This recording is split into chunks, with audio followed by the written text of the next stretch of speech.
Buenos días a todos los participantes. Les saluda la licenciada Erika Rengifo desde las instalaciones de la Dirección de Infosalud, de la Dirección General de Telesalud, Referencia y Urgencia del Ministerio de Salud. Empezaremos la telecapacitación programada para el día de hoy, jueves 22 de agosto, con el tema abordaje de la conducta suicida, a cargo del médico cirujano César Lee del Hospital Nacional Víctor Larco Herrera del Ministerio de Salud. Quisiéramos también a la vez recordarles que cualquier pregunta, duda o consulta pueden hacerlas llegar en cualquier momento a través del chat para ser respondidas al final de la exposición. Muchas gracias por su atención. Estimado doctor César Lee, quedamos atentos a su presentación. ¿Cómo están? Muy buenos días, buenas tardes a todos. Es un gusto para mí nuevamente estar por aquí y poder disertarles este tema tan interesante y de mucha importancia para lo que es todo el sistema de salud. Bien, antes que todo me gustaría comenzar con algo que nos permite de alguna forma ejercitarnos en lo que va a ser mi exposición, y me gustaría leerles este caso clínico. Había una paciente, hay una paciente mujer de 16 años, ese es un caso clínico real. Es una adolescente de 16 años que se presenta al servicio de emergencia del hospital por alteración de la conciencia y hipoglicemia. La encontraron tirada en el suelo y sin control de esfínteres. En el servicio de emergencia la paciente es poco receptiva. Su glucosa es de 30 a 39 miligramos por decilitro. La paciente no tiene antecedentes de hipoglicemia o diabetes. Un día antes experimentó síntomas similares a la gripe, náuseas, vómitos, diarrea, y que continuaron durante la noche. La paciente sufre de rinitis alérgica por lo que toma cetiricina. En el examen físico se encontró debilidad del lado izquierdo, de la cara, brazo y pierna. Resultados en la tomografía y resonancia descartan un accidente cerebrovascular. El electroencefalograma presenta una desaceleración del hemisferio derecho. En los antecedentes psiquiátricos no tienen atenciones por psiquiatría, pero sí historial o referencia de padres de síntomas depresivos, autolesiones con cortes y un intento suicidio por ingesta de benzodiazepinas. Esto es un año anterior. Justo antes y previo a ese intento había comunicado que deseaba morir. Había pedido que le buscaran un psicólogo, pero nunca fue. Nunca se coordinó y los padres nunca la llegaron a llevar a ningún especialista profesional en salud mental. En el laboratorio se pudo obtener un valor de insulina de 92.4. Ahí pongo los valores referenciales de 2.6 a 24.9. A los 2 días de hospitalización, los niveles de glucosa se normalizan y su conciencia mejora. Sus padres informan que uno de ellos tiene diabetes y toma agentes hipoglicemiantes. El equipo sospecha que la paciente puede haber ingerido este medicamento y le ordenan toxicológico, el cual sale positivo para glicipida. La paciente afirma haber tomado únicamente cetiricina y niega rotundamente ingerir deliberadamente glicipida. Los padres informan que no falta ninguna tableta ni la paciente tiene acceso a la misma, está en un lugar seguro. El equipo médico de pediatría discute el caso con endocrinología. Quienes afirman que sin antecedentes de hipoglicemia es poco probable que exista una causa endógena. Según su experiencia, la hipoglicemia inexplicable en un individuo sano que vive en un hogar con alguien que tiene diabetes se debe a una ingesta de hipoglicemiante. Entonces, yo les pregunto a ustedes, para que vayamos ejercitando con este ejercicio del caso clínico. En este contexto, ¿qué es lo que podríamos decir de la paciente? Primero, ¿cuál de estas alternativas ustedes elegirían de acuerdo al caso clínico que yo les he presentado? En el contexto del intento de suicidio anterior de la paciente, autolesiones y hallazgos médicos, ¿qué conclusiones se pueden sacar? ¿La paciente ingirió la insulina de sus padres? La pregunta es esta, la primera alternativa sería, ¿la paciente ingirió la insulina de sus padres y necesita admisión médica? ¿La paciente ingirió deliberadamente el hipoglicemiante de sus padres y necesita admisión psiquiátrica? La alternativa C sería, ¿la paciente ingirió medicación de sus padres, pero sus padres están ocultando la evidencia? O la alternativa D, no está claro si esto fue un intento suicida, un gesto suicida, y se necesita más información. ¿Habrá sido un gesto suicida? ¿Es igual gesto que un intento suicida? Entonces, ahorita pasaremos a lo que es realmente el concepto del suicidio, para que podamos responder posteriormente este caso. Este es el contenido, conceptos, factores de riesgo, valoración clínica y todo lo que podemos observar. Y bien, en lo que respecta a la definición, es algo muy importante saber primeramente qué es el acto suicida. La nomenclatura, la denominativa, es de vital importancia porque muchas veces confundimos, sobre todo nosotros los médicos, médicos de primer nivel de atención y médicos que no son especialistas en salud mental, pueden hacer una confusión entre términos, por ejemplo, gesto con intento. ¿Y qué es acto suicida? Es toda acción por la cual se va a causar daño el individuo, sin importar la intencionalidad y sin importar si es que el individuo reconoce o no esta intencionalidad. Si hablamos de acto suicida, se pueden dar dos posibilidades: autolesión y suicidio. La autolesión es el acto de dañar su propio cuerpo, pueden ser cortes, pueden ser quemaduras, peñiscos, rasguños, y que también van a ser independientes del grado de intención. Una definición, por ejemplo, de la clínica Mayo es manera malsana de lidiar con el dolor. Generalmente esto se va a presentar en adolescentes, se suele presentar más en adolescentes, pero también en adultos. Y el suicidio sería el acto con un resultado letal deliberadamente iniciado y realizado por el sujeto, sabiendo o esperando su resultado letal.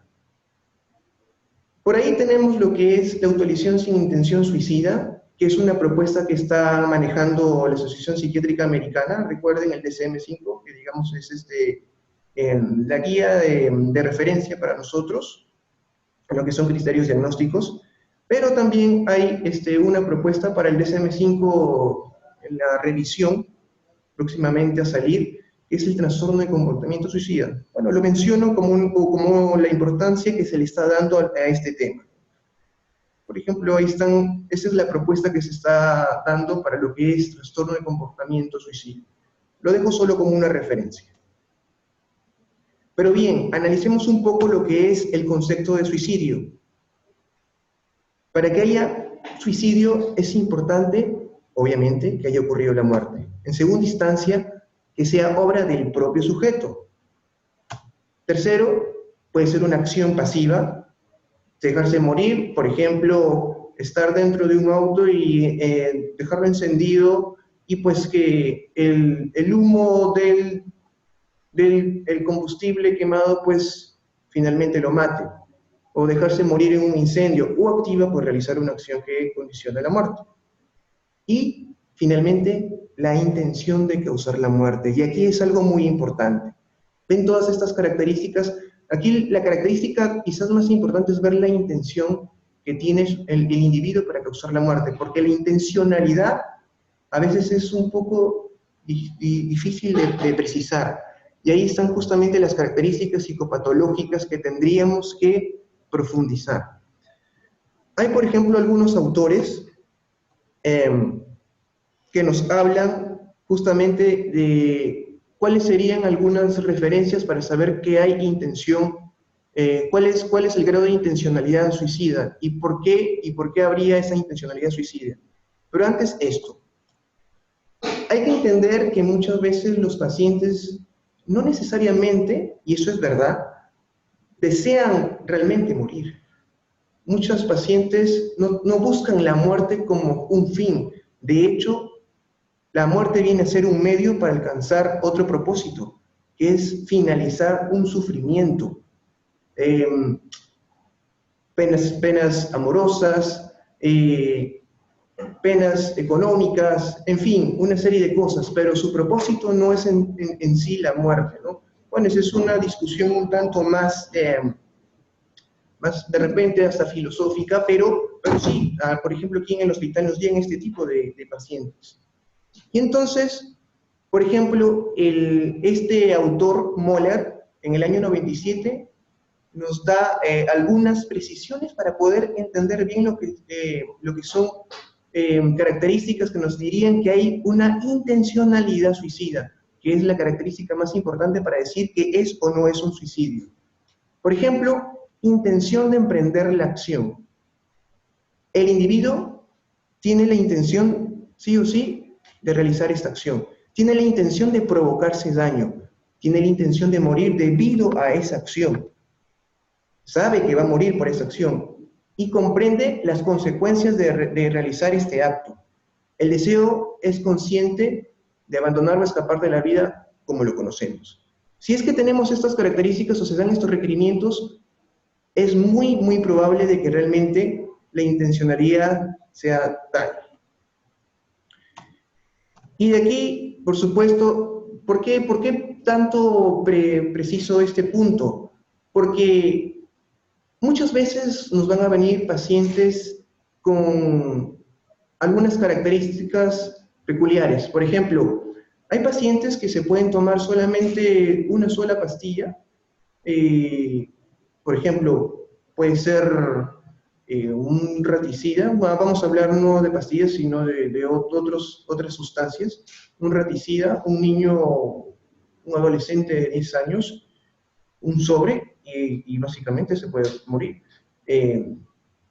Y eso es algo letal, solamente con eso. Pero hay pacientes que se pueden tomar 30, 40 pastillas de alprazolam, clonazepam, y no necesariamente van a morir. Entonces, ¿con esto qué quiero decir? Que la letalidad no necesariamente nos está diciendo que hay intencionalidad. Se pueden tomar muchas pastillas, pero el paciente no necesariamente quiere morirse. Simplemente, por ejemplo, el paciente que toma benzodiazepinas, el alprazolam, clonazepam, diazepam, muchas veces nos dicen, doctor, yo no quería matarme, yo simplemente quería dormir, quería descansar para alejarme de los problemas. Y eso es justamente la importancia de saber si realmente hay una intención. Por supuesto, estas son referencias y vamos a tener que ver todo el historial clínico, mental y psicopatológico. Después tenemos lo que es la intención suicida. Una vez, esto es haciendo la distinción con el suicidio per se, pues en un suicidio ya ha habido el desenlace fatal, pero en la intención el desenlace no ha sido fatal, como aquí está colocado. Es una opción o acto autolesivo, en donde se evidencia de manera explícita o implícita que se desea morir. Y ahí también hay dos conceptos, dos puntos muy importantes. Explícita, pues, yo deliberadamente digo, yo quiero matarme. O implícita, hay premeditación, pero no necesariamente nosotros, los médicos que los atendemos, vamos a saber que desean matarse. Es por eso que también hay autores como Peirce que nos dicen algunos indicadores implícitos que realmente nos permitirían precisar que realmente esta persona, este paciente ha deseado matarse. Por ejemplo, evidencia de planificación del acto suicida.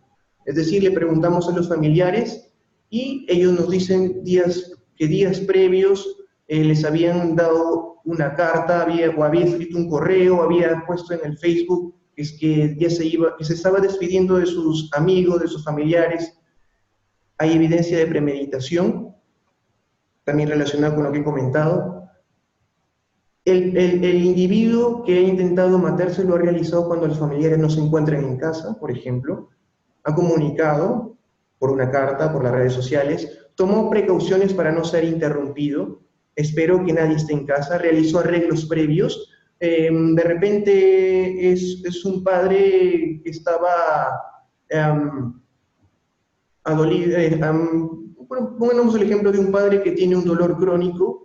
De hecho, alguno de mis pacientes que intentó matarse tenía un dolor crónico por una hernia discal que no era operable y comenzó a hacer sus pagos. Incluso hizo préstamos, nunca había, de hecho era una persona que más bien esperaba a que otras personas se hicieran cargo de esos pagos y de un momento a otro todo estaba pagado. Esa es una señal de que posiblemente quiere matarse. Escribir una carta y conocer la letalidad del método empleado. Nuevamente vuelvo a repetir, la letalidad no nos dice mucho, pero esto, junto con las otras características, el conjunto es lo que nos va a decir que realmente hay una intención, una intencionalidad implícita. Y después hay otros conceptos, como lo que es el parasuicidio y el gesto suicida.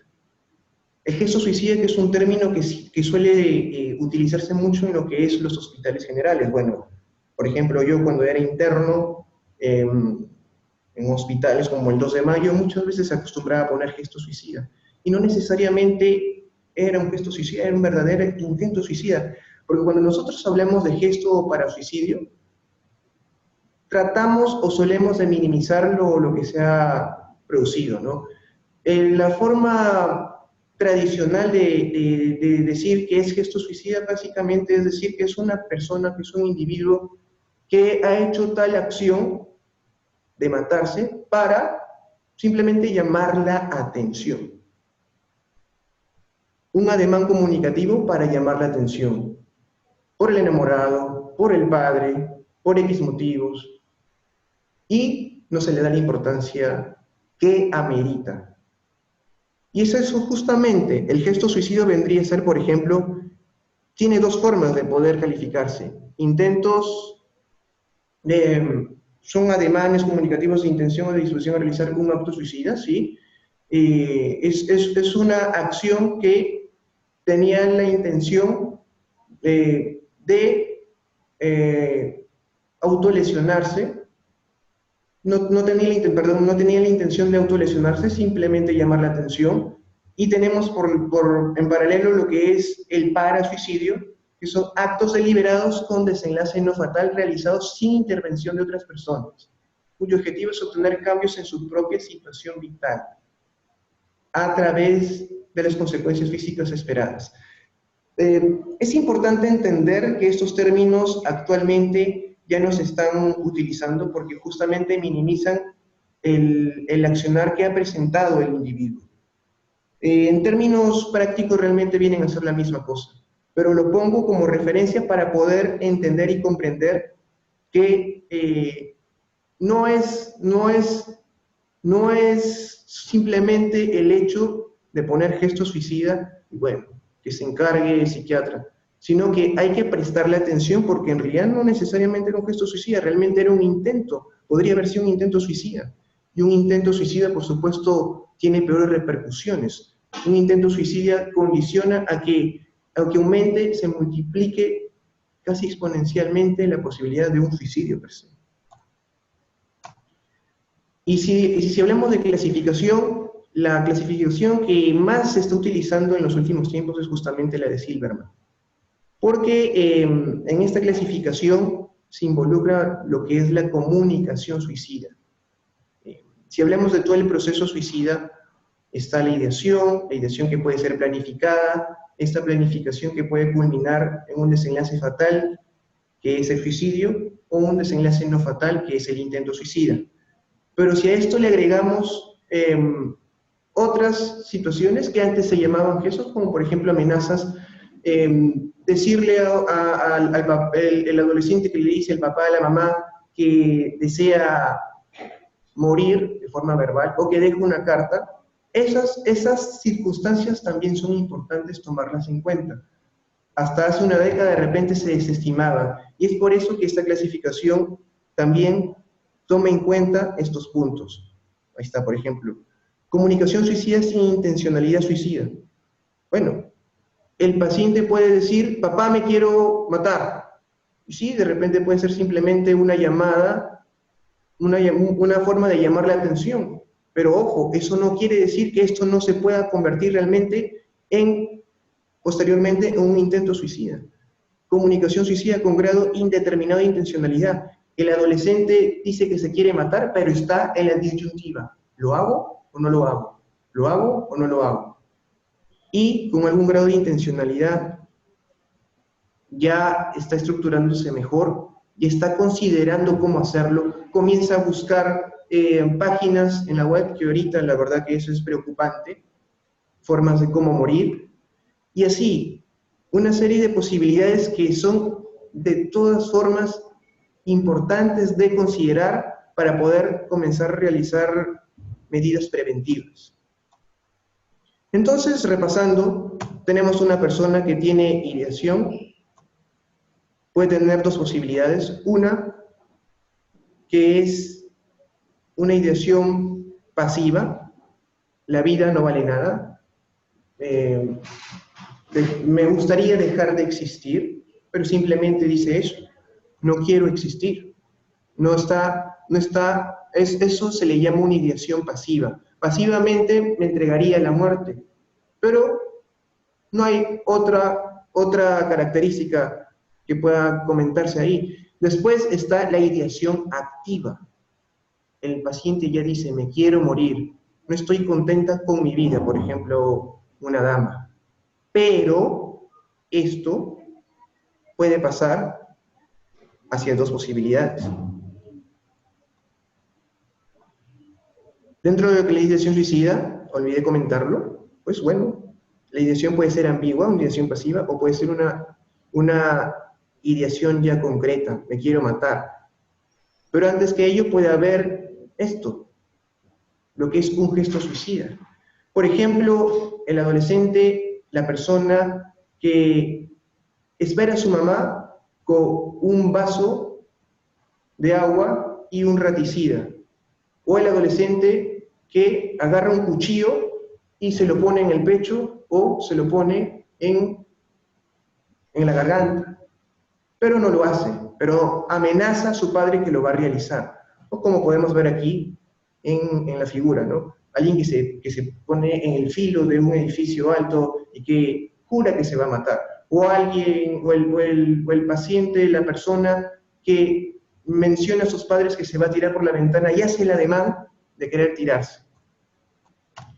Entonces, incluso están lo que es otro tipo de amenaza suicida, publicar en Facebook, ¿no? Que es lo que ya había comentado.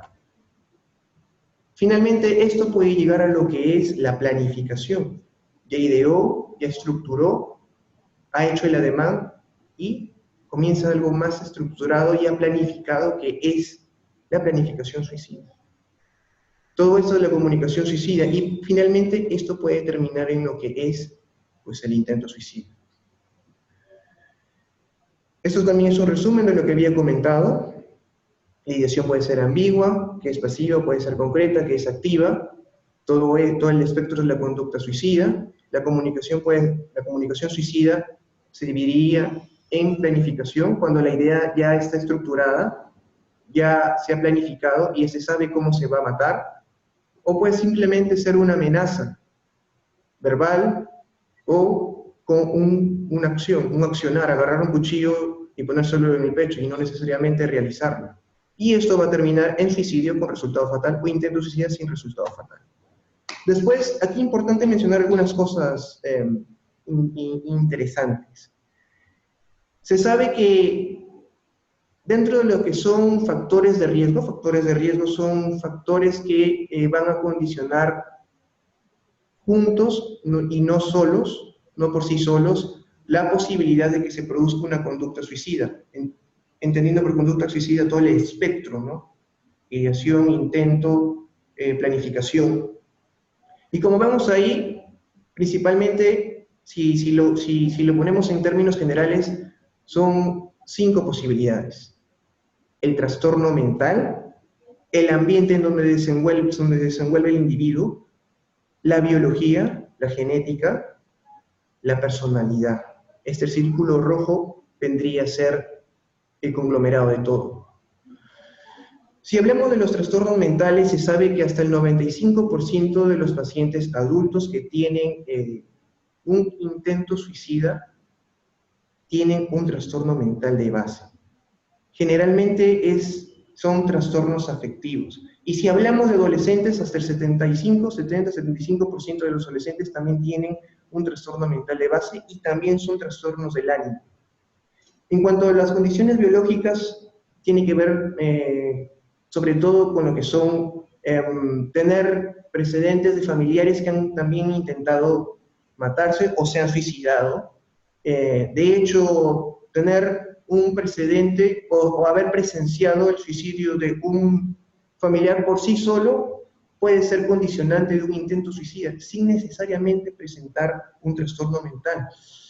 Los rasgos de personalidad, por ejemplo, un tipo de pensamiento poco flexible, características anancásticas que nosotros llamamos, perfeccionistas, que quiere hacer todo de manera perfecta, ordenada, se frustra fácilmente y no lo logra, y al frustrarse pues termina incluso hasta deprimiéndose, y eso condiciona también un factor para producir la conducta suicida. Y el ambiente psicosocial, algo muy, pero muy importante, el ambiente donde se está desarrollando.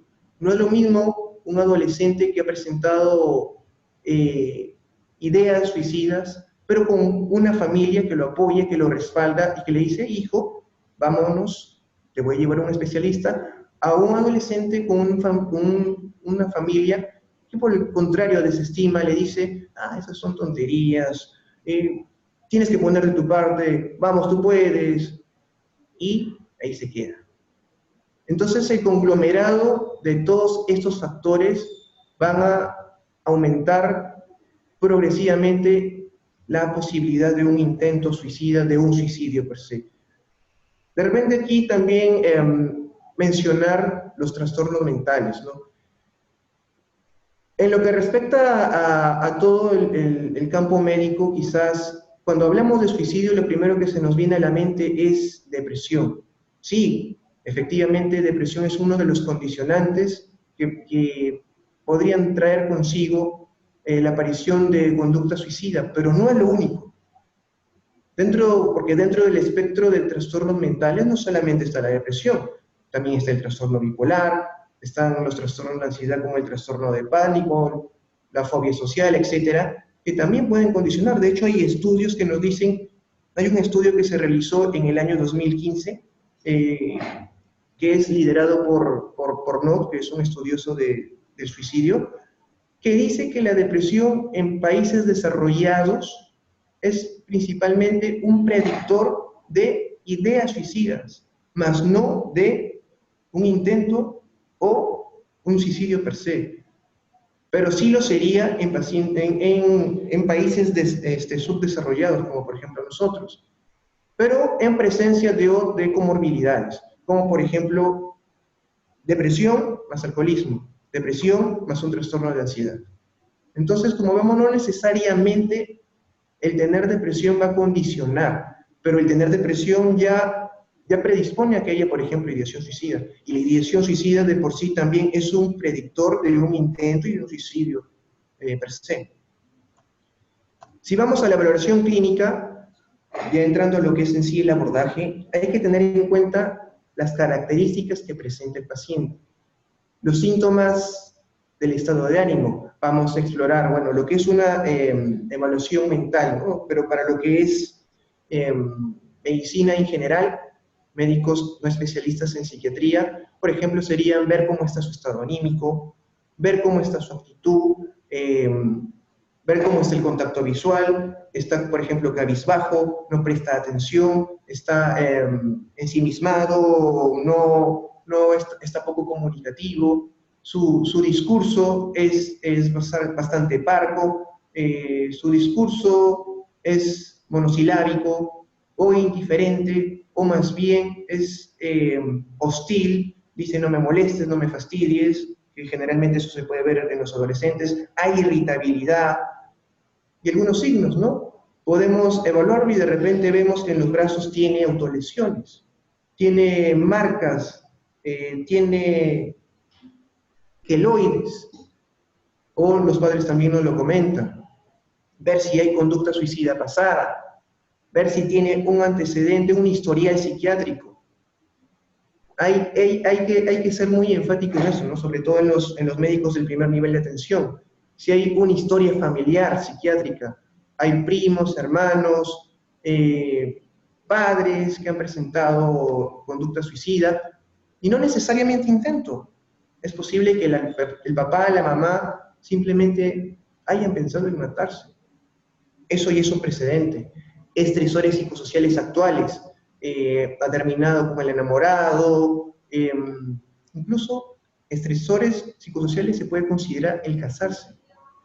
Hay estudios que nos dicen que el contraer nupcias muchas veces es una situación estresora, que podría ser un factor aditivo, un ingrediente más para incrementar la posibilidad de una conducta suicida. Fortalezas psicológicas y vulnerabilidades, lo que les decía, ¿no? características de perfeccionismo, una mente poco flexible, estrecha, cuadriculada, como se suele decir de manera coloquial. Y hay que investigar mucho, ¿no? Investigar si es que este paciente ha tenido ideas suicidas pasadas, porque de repente viene aquí y simplemente tiene síntomas depresivos, está triste, está cabizbajo, no quiere hablar, pero de repente no tiene ideación suicida, y de repente con sinceridad nos está diciendo no tiene, pero sí lo ha tenido hace un mes, hace un año. La historia del suicidio, si es que este adolescente, este paciente ya presenta todo un historial, saber cuántas veces ha intentado matarse. Por cada vez que se intenta matar, por supuesto, se va a multiplicar la posibilidad que se presente un nuevo intento suicida o el suicidio per se. La estimación del riesgo, que es lo que viene a continuación. La estimación de riesgo, para lo que es especialistas no psiquiatras, o para lo que son médicos generales o primer nivel de atención, se pueden utilizar algunas escalas que voy a presentar a continuación. Entonces, ¿para qué nos sirve todo esto? Para saber valorar si hay una seguridad en que el paciente puede mantenerse estable con un adecuado soporte social, para saber si se le va a instaurar un tratamiento adecuado, si se le va a derivar inmediatamente un servicio psiquiátrico o se puede esperar,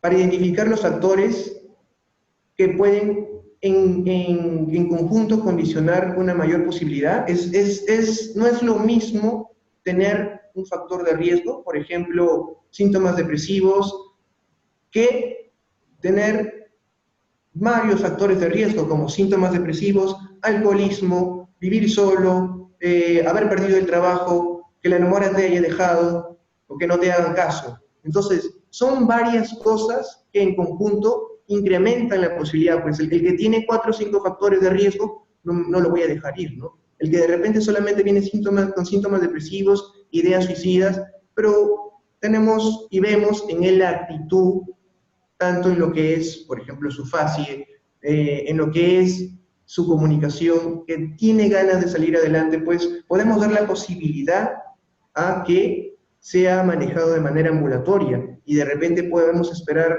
a que a la siguiente semana pueda ser visto por un especialista en psiquiatría, en salud mental. Y pues desarrollar un diagnóstico diferencial.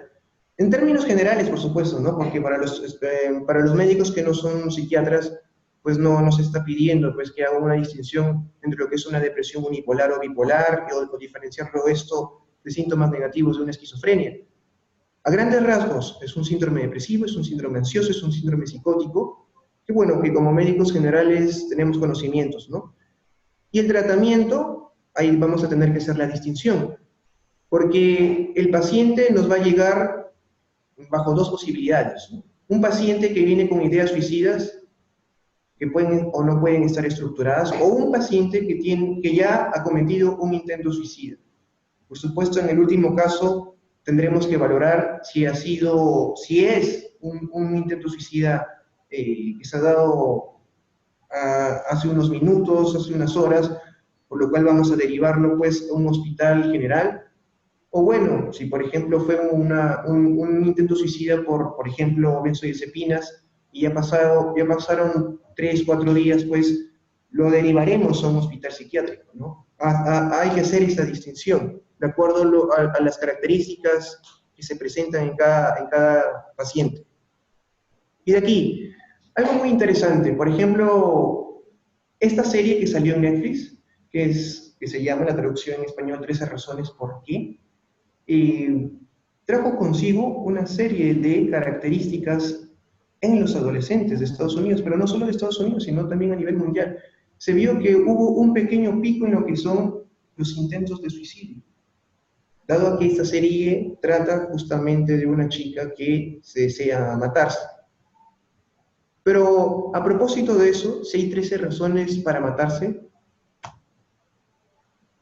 ¿por qué también no hablamos de 13 señales que nos dicen si el paciente podría o no suicidarse? 13 señales de alerta de suicidio.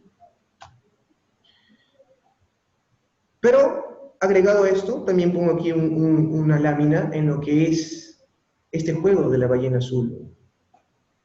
Aquí nos podemos enfocar solamente en el mundo de los adolescentes.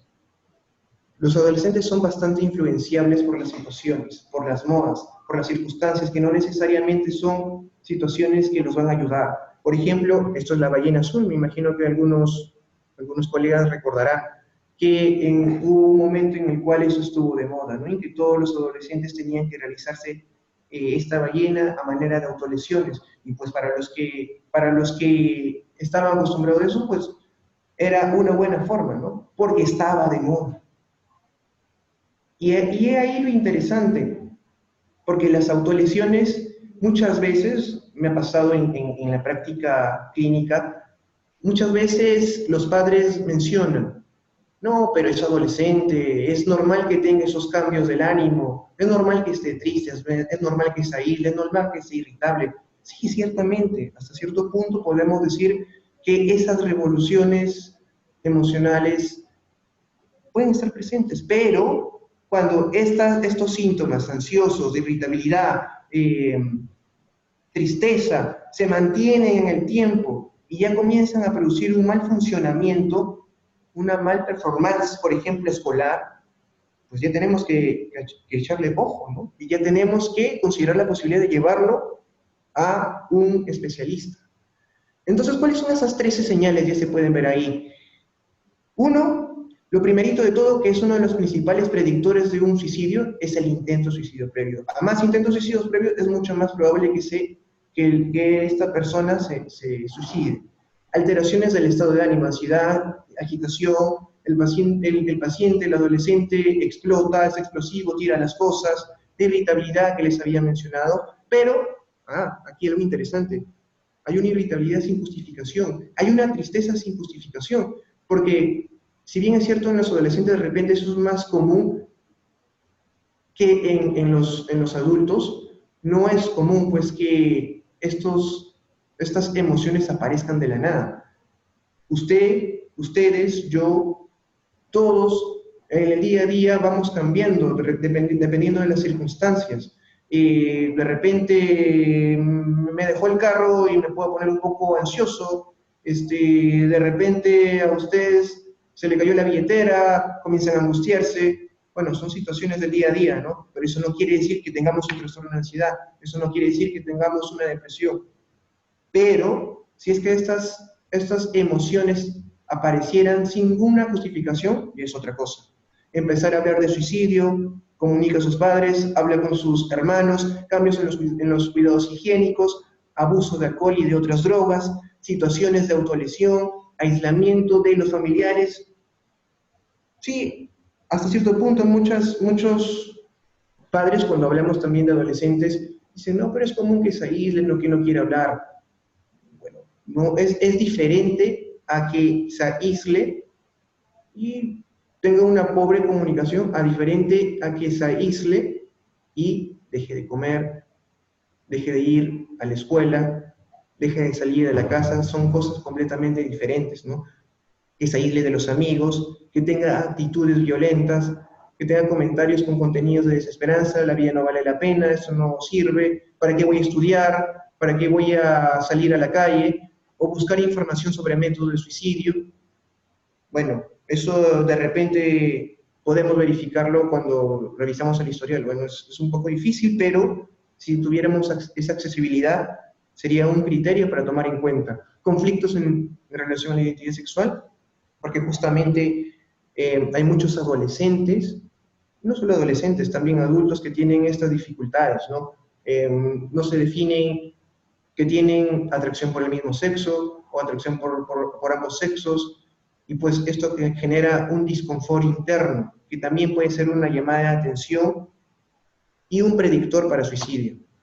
Después aquí les presento algunas formas de poder evaluar lo que es la depresión. Por ejemplo, este es un instrumento que es el PHQ-9, que tiene 9 preguntas que evalúan la depresión. Ahí podemos observar cuál es el puntaje.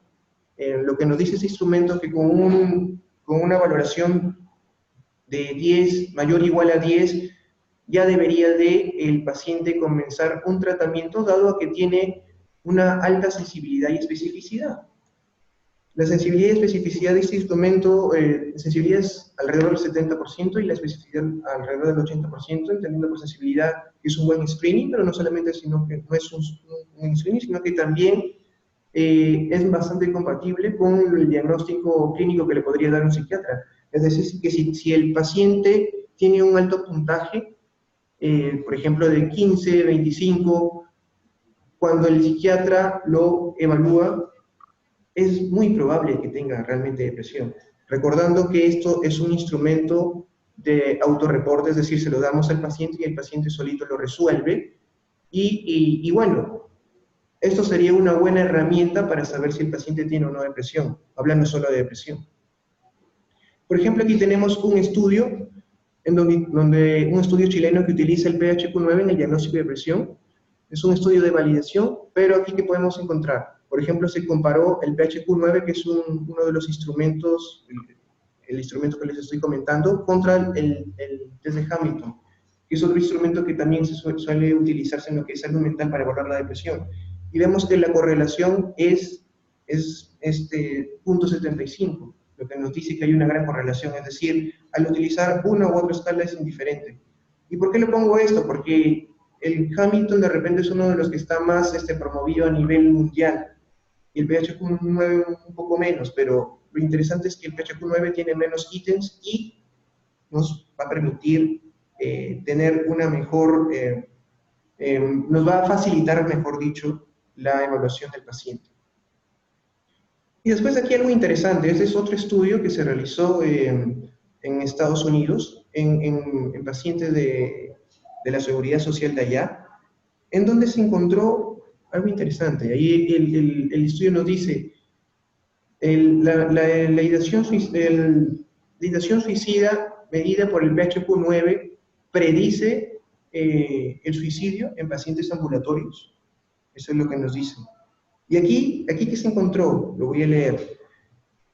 Después de los análisis ajustados por covariables, una respuesta de varios días, aquí voy a poner esto, para que recuerden, el PHQ-9 tiene varios ítems. Uno de ellos, el ítem 9, nos dice pensamientos de que estaría mejor muerto o de lastimarse de alguna manera.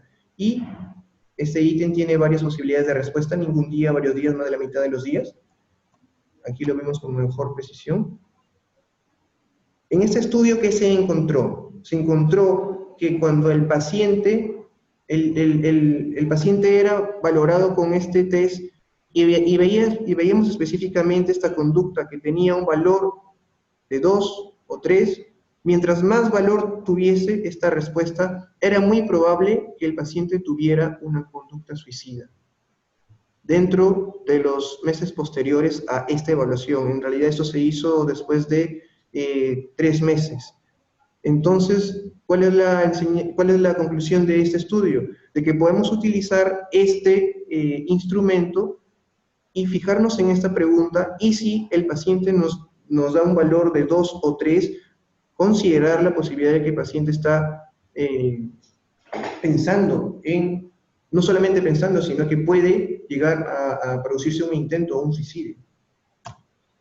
Después hay otros instrumentos que también nos pueden permitir valorar lo que son otros problemas mentales como la ansiedad, la depresión, el alcoholismo, la psicosis, y otros que no son tan exactamente psiquiátricos como la epilepsia, pero que en conjunto nos son un screening para poder tener una noción de que el paciente está con un problema mental y por ende hacer la derivación correspondiente. ¿Y cómo hacemos la derivación de estimación del riesgo? Ya con mayor precisión. ¿Qué instrumentos nos permitirían saber que hay un riesgo de suicidio? De repente, el más conocido de todos es el SAPS-Persons. Este SAPS-Persons, como ven, por sus siglas, bueno, está en inglés, S significa sexo masculino, A de edad, menor a 20 a 45 años, D de depresión, P tentativa suicida previa, E abuso de alcohol, R falta de pensamiento racional, es decir, algunos síntomas psicóticos, S carencia de apoyo social o plan organizado de suicidio, N, no pareja o cónyuge, S, enfermedad somática. Un puntaje de 7 a 10, como se puede apreciar aquí, ya sería un indicativo de que el paciente debería hospitalizarse, ¿no? Por supuesto que en escenarios no psiquiátricos, en escenarios de medicina general, hospitales generales, primer nivel de atención, esto nos va a ayudar bastante, ¿no? Porque si le aplicamos este instrumento al paciente y nos da un puntaje de 7 a 10, pues es muy probable que haya un riesgo inminente de suicidio y deberíamos derivarlo inmediatamente a un servicio psiquiátrico. Y aquí, por ejemplo, hay un estudio realizado en el 2016. Es algo muy interesante, pero que llama a la reflexión. Es un instrumento que realizan estos autores que también son bastante conocedores de la conducta suicida, que nos dicen que no es solamente el hecho de aplicar autorreportes, porque les estoy hablando hasta este momento de aplicar instrumentos que les entregamos a los pacientes y ellos mismos los escriben y luego vemos el puntaje de lo que ellos han escrito. Ellos utilizan algo más. Este instrumento, que es el MARIS, tiene dos subescalas. Una que es la síndrome de crisis suicida, que sería el autorreporte, y otra interesante que sería el formulario de suicidio, las siglas en inglés es de RQSF, que valora la respuesta de los profesionales médicos a lo que el paciente está diciendo. Por ejemplo, uno de los ítems es la desesperación y la ansiedad que ocasiona lo que el médico está evaluando en el paciente. Y lo que este estudio nos dice, pues, que la respuesta de clínicos en los ítems de angustia y de afiliación, pero no de esperanza sobre el estado del paciente, o sea, la percepción que tienen sobre el paciente, fueron predictivas de intentos y de planes suicidios. Y eso es estadísticamente significativo, con un P de 0.05. Entonces, ¿eso que nos trae? ¿Cuál es la conclusión que nos da, la principal conclusión de este estudio? De que nosotros cuando realizamos, por ejemplo, un tamizaje con un instrumento como el SATS, no nos debemos quedar solamente con eso. De hecho, aquí en el Hospital Arco Herrera, cuando nosotros valoramos la posibilidad de internamiento, sí aplicamos esta escala, pero también tenemos en cuenta nuestro criterio clínico. Más aún, pues bueno, claro, nosotros somos especialistas, pero en primer nivel de atención y en escenarios de hospitales no psiquiátricos sería muy importante también la percepción que ustedes tienen. Y pues la evidencia nos lo dice. Después, otra forma también de valorar es la guía de intervención MHGAP, que es una guía para poder, es en realidad un flujograma que nos dice paso a paso cómo vamos a hacer el abordaje, el diagnóstico y tratamiento de diferentes trastornos mentales, entre ellos el suicidio, que sería bueno que ustedes la descarguen, es bastante accesible, está con este nombre en internet, y también nos dice, hay uno en el índice, hay una de las secciones que nos hablan del suicidio, que sería interesante también que la revisaran. Pero entonces, en lo que es el abordaje de la conducta suicida, como les había dicho previamente, tenemos dos posibilidades, ¿no?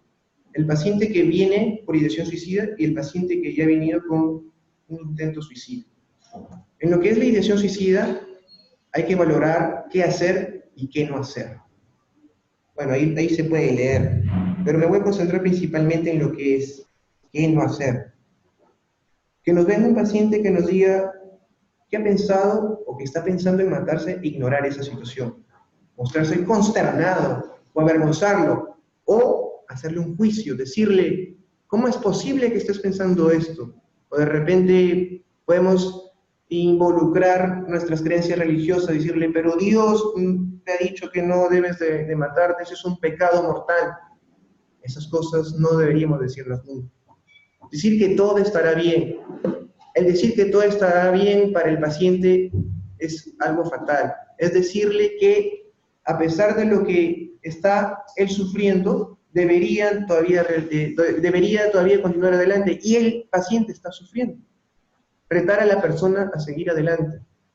Decirle, vamos, tú puedes, cuando en realidad el paciente está sufriendo. El paciente posiblemente con depresión no puede realizar esa acción, porque no es posible, debido a la clínica que presenta, hacer parecer el problema como algo trivial, dar falsas esperanzas.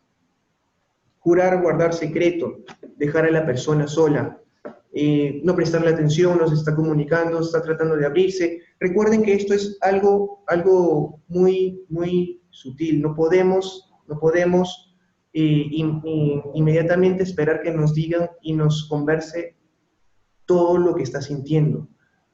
Y no podemos forzar al paciente a que nos diga si quiere o no quiere matarse. Hay que darle su espacio, hay que esperar que nos lo diga. Y bueno, pues ahí está también como preguntar, cuándo preguntar, qué preguntar. Por ejemplo, ahí tener en cuenta algunas cosas.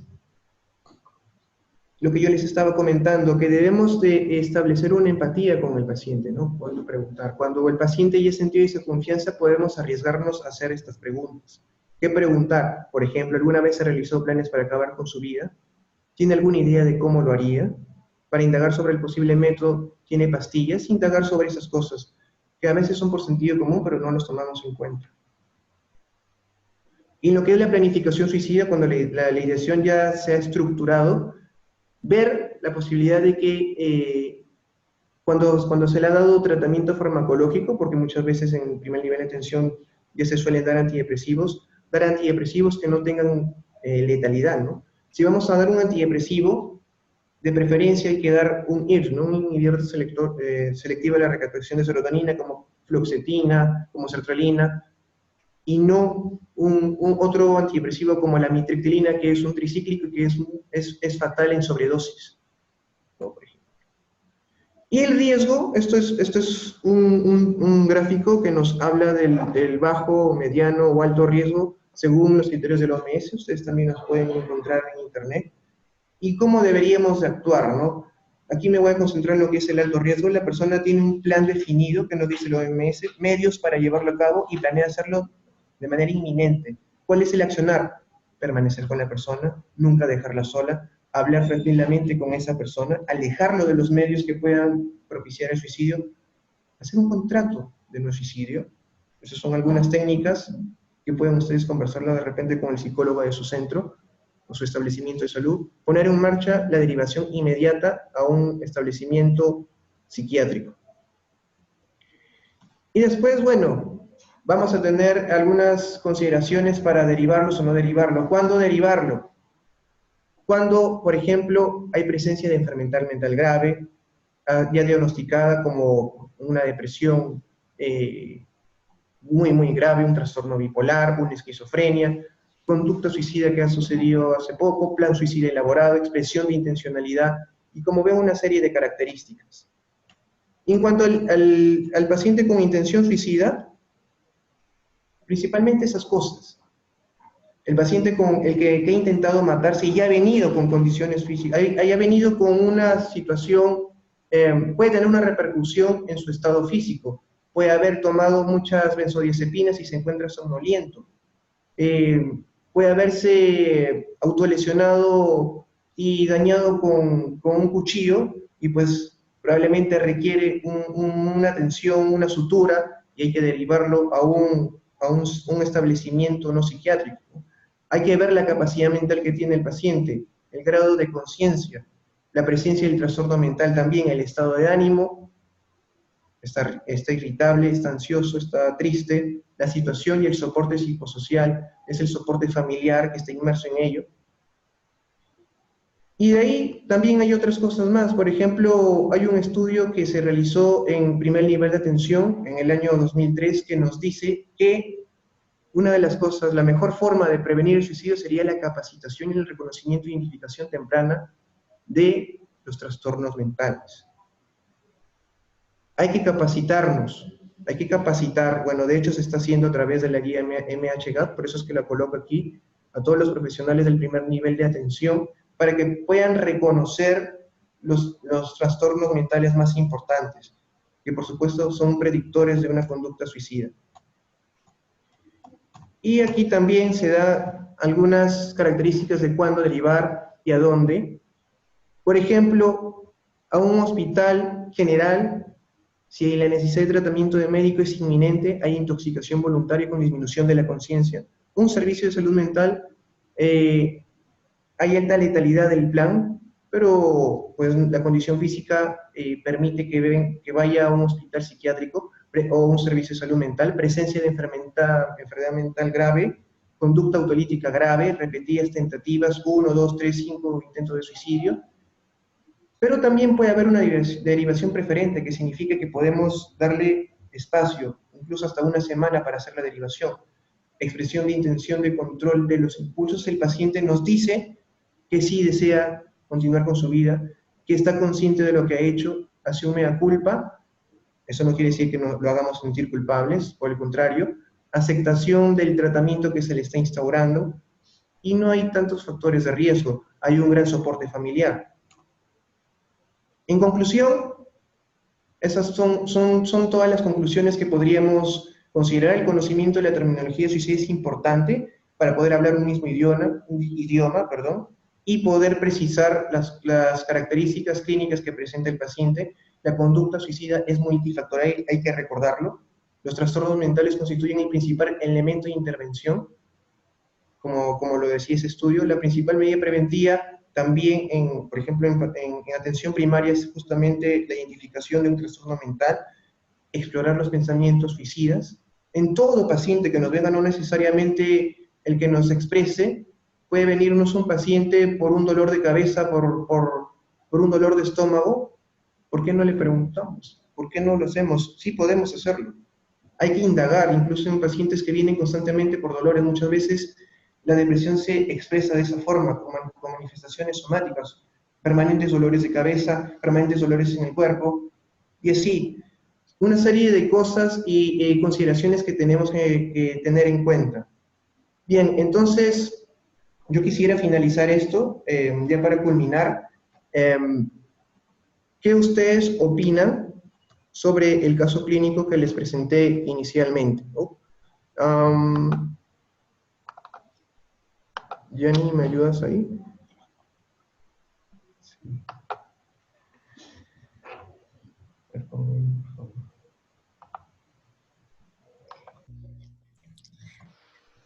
Estimado doctor Lee, Sí, muchas gracias. Sí, muchas gracias por su excelente exposición y por brindarnos su tiempo para fortalecer las capacidades del personal de salud, ¿no? En todos los niveles de atención. Le queremos también hacer algunas preguntas que nos han hecho llegar a través del chat, mientras también el personal, ¿no?, nos va brindando la opinión sobre el caso clínico que usted presentó. A ver, doctor, una de las preguntas que nos indican,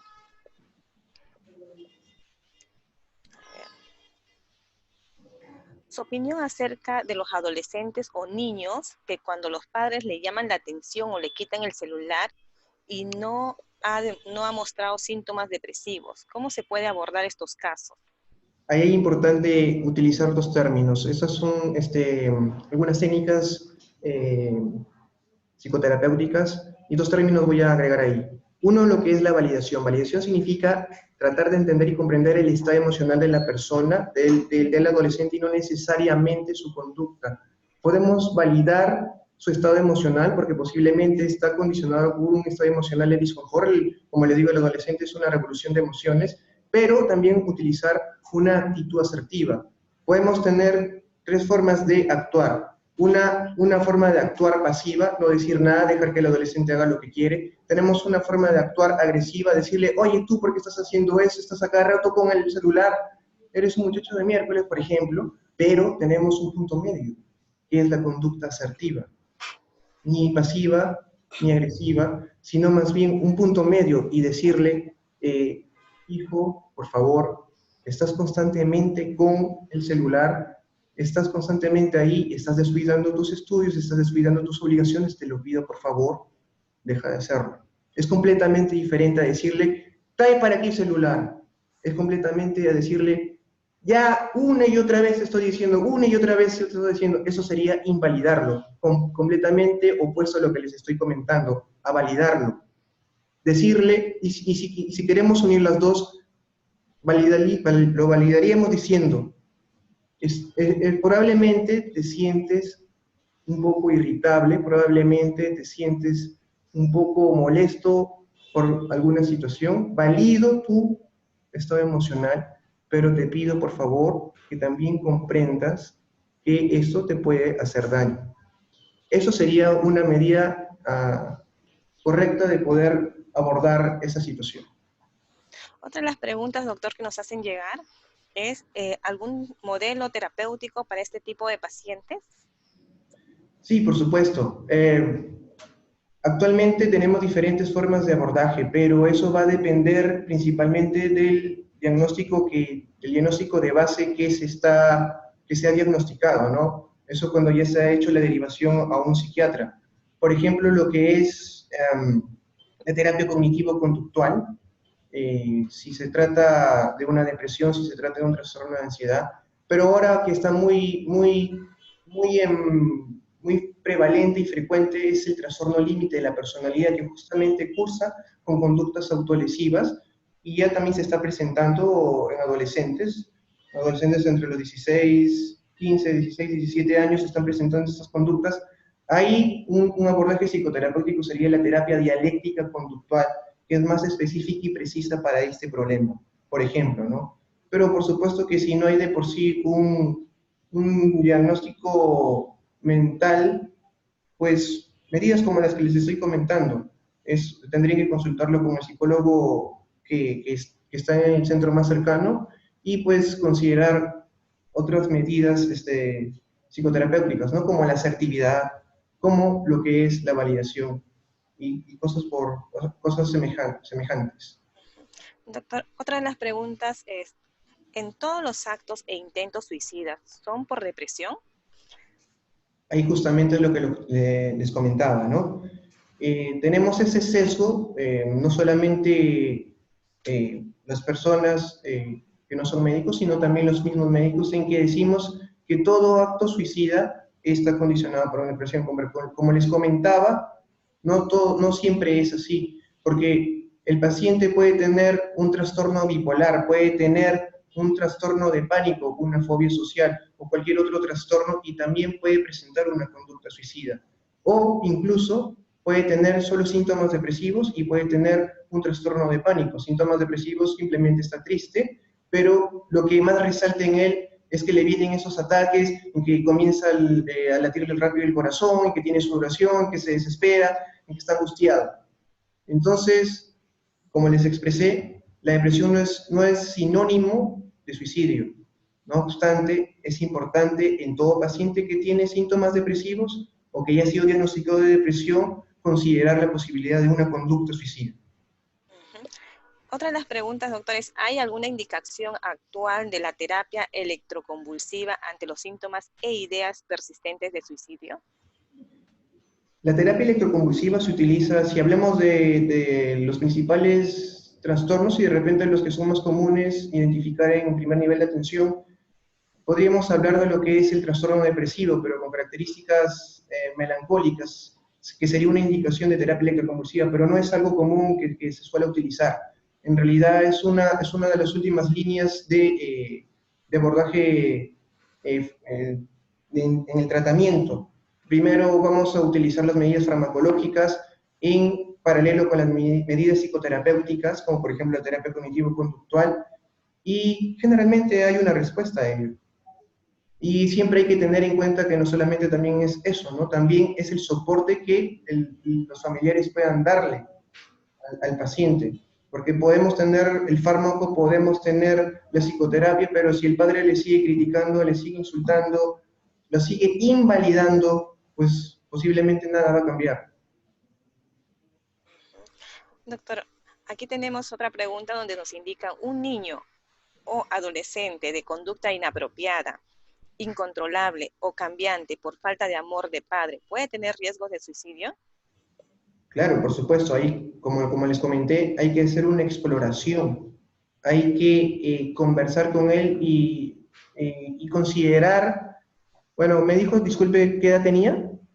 Solamente indican, doctor, niños, A niños, ya. niños o Bueno, adolescentes. sí, es importante saber la edad, ¿no? Porque el tener 10 años es diferente a tener 15, 16, 17 años, donde conforme vamos aumentando de edad hay mayores conflictos, hay mayores diferencias, incluso distanciamiento con los padres, otros miembros de la familia.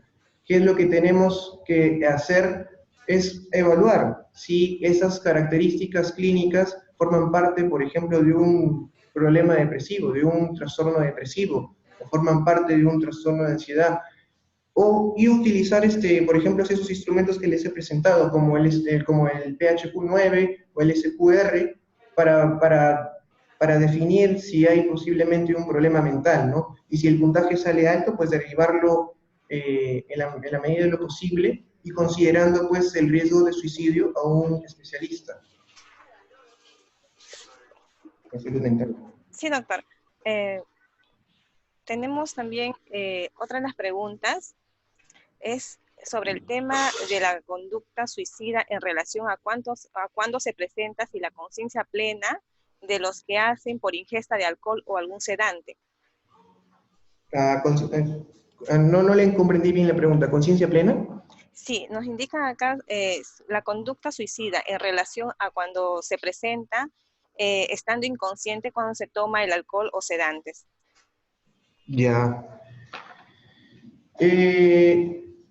Lo que pasa que muchas veces los estudios nos dicen que cuando la conducta suicida se presenta, eh, muchos pacientes lo voy a poner de otra forma, muchos pacientes que tienen depresión, generalmente depresión y otros trastornos del ánimo y de ansiedad, están, están comórbidos con otros problemas como el uso de sustancias, alcohol y otras drogas. El utilizar sustancias como el alcohol intensifican la posibilidad de un intento suicida o de un suicidio per se. Entonces, el ingerir alcohol de todas formas va a ser un desencadenante de por sí, pero la falta de conciencia va a depender pues de la magnitud y la intensidad de la ingesta, ¿no? Del alcohol. Y por supuesto que si se ha tomado una gran cantidad de alcohol, las consecuencias van a ser variables, hay una mayor desinhibición, porque el alcohol, como sabemos, es un depresor, no solamente deprime lo que es la conciencia, sino la capacidad de razonamiento, y como la capacidad de razonamiento no está bien, pues hay conductas desinhibidas, impulsivas, que pueden traer consigo mayor probabilidad pues, de intentos suicidas, efectivamente. Doctor, aquí nos preguntan o nos formulan donde nos indica, en cualquier caso de intento de suicidio, es importante considerar las narrativas, la sucesión de los hechos, los sentimientos y emociones expresadas por los pacientes más que el diagnóstico. Desde mi punto de vista, yo diría que las dos cosas, pero empezaríamos primero por lo que se ha comentado primero, ¿no? La narrativa, lo que expresa, sus sentimientos, sus emociones, en realidad vendrían a ser el punto de partida para poder hacer un diagnóstico. El que veamos de esta forma al paciente no exime de que no se le vaya a hacer un diagnóstico, ¿no? Porque obviamente en el primer nivel de atención en un hospital general, muchas veces no hay un psiquiatra, pero el considerar estas expresiones clínicas, pues nos van a hacer ya tener una noción de un posible intento de suicidio. Por ejemplo, lo que les comenté en una de las diapositivas, que son las 13 formas en que se puede presentar el suicidio, ¿no? Bueno, no lo puedo poner aquí. Ahí está, las 13 señales de alerta de suicidio. O sea, efectivamente no necesariamente tenemos que hacer el diagnóstico para poder actuar, ¿no? No vamos a esperar a que el psiquiatra le haga, o el psicólogo haga un diagnóstico presuntivo de lo que es, de lo que está presentando el paciente para poder realizar una acción y decir, hay una conducta suicida, o a realizar una intervención, ¿no? Porque en el primer nivel de atención, principalmente lo que vamos a hacer son intervenciones psicosociales, es decir, darle medidas psicoeducativas, informarle de que lo que puede presentar posiblemente eso es una depresión, es una ansiedad, o de repente simplemente es una actitud reactiva al ambiente familiar, de repente es un adolescente que vive en un ambiente familiar donde está inmersa la violencia, donde el papá maltrata a la mamá o incluso lo maltrata a él no está estudiando, hay falencias económicas. Entonces, esos son puntos que hay que tener en cuenta de todas formas. Y esos son factores de riesgo. Como les dije, si bien es cierto, el principal factor de riesgo es el intento de suicidio previo y en segundo lugar el trastorno mental de base, hay otros factores de riesgo que también están inmersos. El pobre soporte social, el pobre soporte familiar, características inclusive de la personalidad del paciente, el antecedente de conducta suicida en sus familiares, y así una serie de cosas. O sea, son varios factores de riesgo, no solamente es una cosa. No nos quedemos solamente con el trastorno mental. Es el conjunto de factores que van a hacer posible que se produzca la conducta suicida. Pero sí se puede presentar con solo, por ejemplo, pelear con su padre, si es posible. Y el que no haya un trastorno mental, vuelvo a repetir, no exime que el paciente no presente conducta suicida, que no presente una ideación suicida. O sea, sí es posible.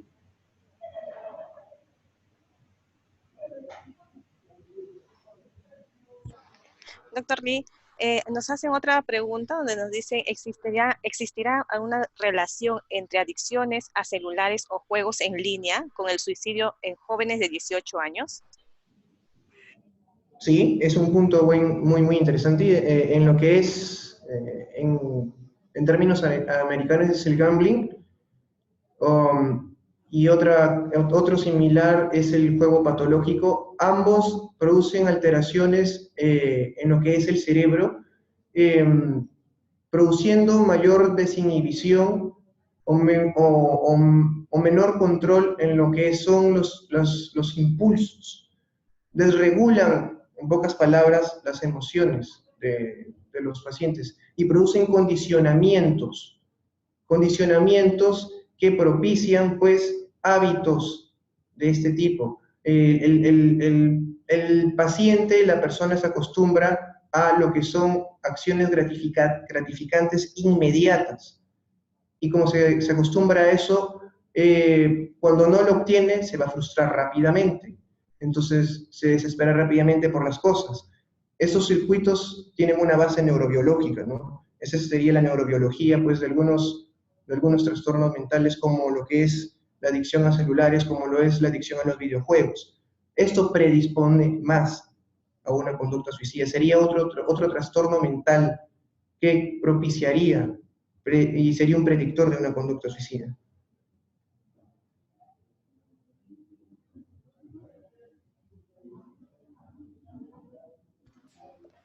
Doctor, nos hacen llegar otra pregunta donde nos indican cuáles son los casos más difíciles de predecir en relación a la conducta suicida.